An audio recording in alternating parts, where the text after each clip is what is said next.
अगला प्रश्न है कि संत कबीर दास जी के दोहे में कहा है कि दुख में सुमरिन सब करें, सुख में करे न कोय, जो सुख में सुमरिन करे तो दुख काहे को होए।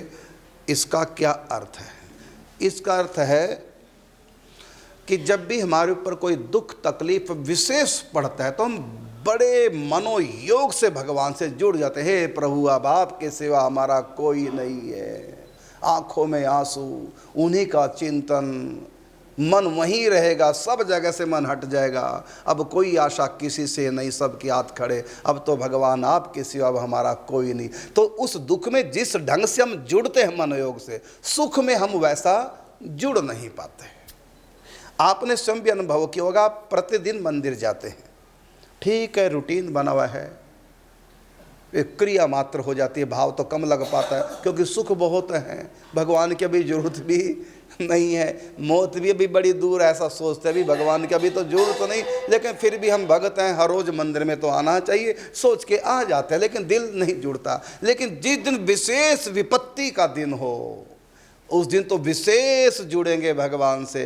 हर रोज 2 मिनट के लिए जुड़ते, उस दिन तो 10 मिनट लगा देंगे, आधा घंटा लगा देंगे। हर रोज तो आम व्यक्ति की तरह आते हैं, पूजा करके चले जाते हैं, आज तो 2 आंसू भी टपकाएंगे, आज तो दिल की बात भी करेंगे। तो आज आप अधिक मनोयोग से जुड़े क्योंकि बहुत बड़ी विपत्ति सिर पर आप देख रहे हैं। तो इसलिए कबीरदास जी ने दोहा कहा कि दुख में सुमरिन सब करें।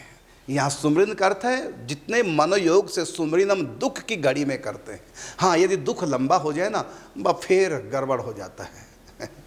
दुख यदि लंबा हो जाए, देखो आपके पास कोई बीमारी आई, आपने दवाई खाई और बड़ी प्रसन्न होते हैं दवाई खाकर आप, जिससे कि अब हमारा रोग दूर हो जाएगा। लेकिन जब रोग दूर नहीं होता, लंबा हो जाता है रोग, तो फिर ना दवाई अच्छी लगती है, ना डॉक्टर अच्छे लगते हैं, उस समय तो मौत अच्छी लगती है और स्वभाव भी चिड़चिड़ा हो जाएगा, दवाई से नफरत हो जाएगी, फेंके मारेंगे, कुछ होता तो है नहीं, बिना बात के दवाई दी जा रही, मुझको नहीं खाना, और छोटी छोटी बातों पे घर वालों के ऊपर बरस पड़ेंगे। घर वाले कहते हैं बेटा थोड़ा सा भोजन, नहीं मुझको नहीं करना, ले जाओ मेरे सामने से। कारण क्या कि दुख जब लंबा हो जाता है तो स्वभाव की विकृति हो जाती है। लेकिन ये जन साधारण लोगों की बात है, और जो सचमुच में महापुरुष होते हैं, चाहे वो गृहस्थ में चाहे विरक्त में, उनके ऊपर तो मरते दम तक भी कहीं विपत्ति आए तब भी वो हंसते खेलते नाचते रहते हैं। जबकि मरते दम तक विपत्ति आज तक किसी के ऊपर नहीं आई। ध्रुव प्रहलाद के ऊपर भी मुसीबतें आई, मीरा के ऊपर भी, तुलसीदास जी के ऊपर भी, लेकिन ये सदा नहीं होती। बाद में सब नाचते गाते मस्ती करते हैं खूब भगवान के भजन में। प्रारंभ में थोड़ा ऐसा होगा, कहा ना कि दुख भर के कमाइए और सुख भर के खाइए।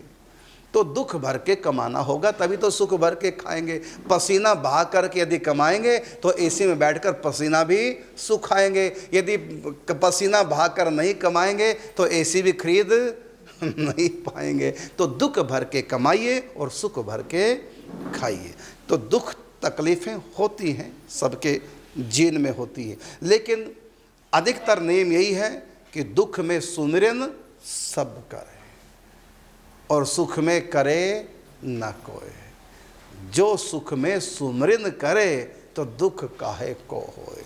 इसका अर्थ ये नहीं कि दुख नहीं आएंगे, अर्थात वो दुखी नहीं होगा। यदि हम सचमुच में भगवान से जुड़ गए, दुनिया का कोई दुख काहे को होए, मने दुख तो आएगा लेकिन दुख काहे को होए, मतलब दुखी नहीं होगा। क्यों दुखी होगा? क्योंकि उसका मन जुड़ गया।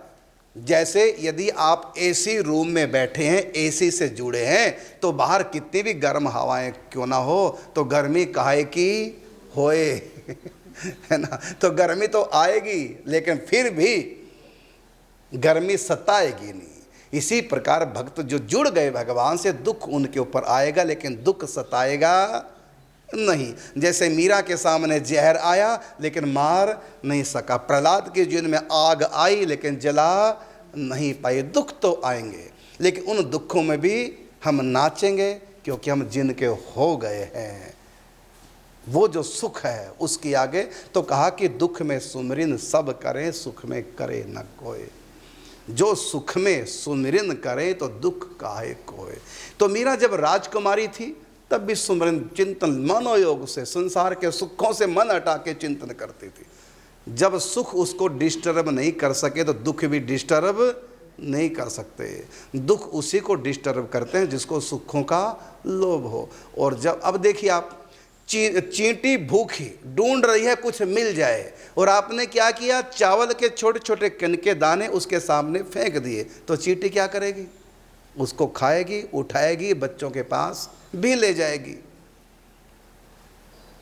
अब उसको तिनका से ऐसे हिलाओ चावल के दाने को, जो चींटी छोड़ दे, छोड़ नहीं पाएगी। यदि छूट जाए चींटी से, हमारा अधिक प्रेशर पड़ा, तिनके से ऐसे कर दिया, छूट भी जाए तो कहीं भागेगी नहीं, फिर उसी के चारों तरफ घूम घूम के अंत में उसको फिर उठाएगी, छोड़ नहीं पाएगी। अब उस चावल के दाने को यदि छुड़ाना चाहो तो तिनके से मत छुड़ाओ, बल्कि वहाँ पर चीनी के दाने डाल दो, और जो ही आप चीनी के दाने डालेंगे तो चींटी चावल को भूल जाएगी। तो संसार के सुख चावल के दाने और भगवान का सुख चीनी का दाना।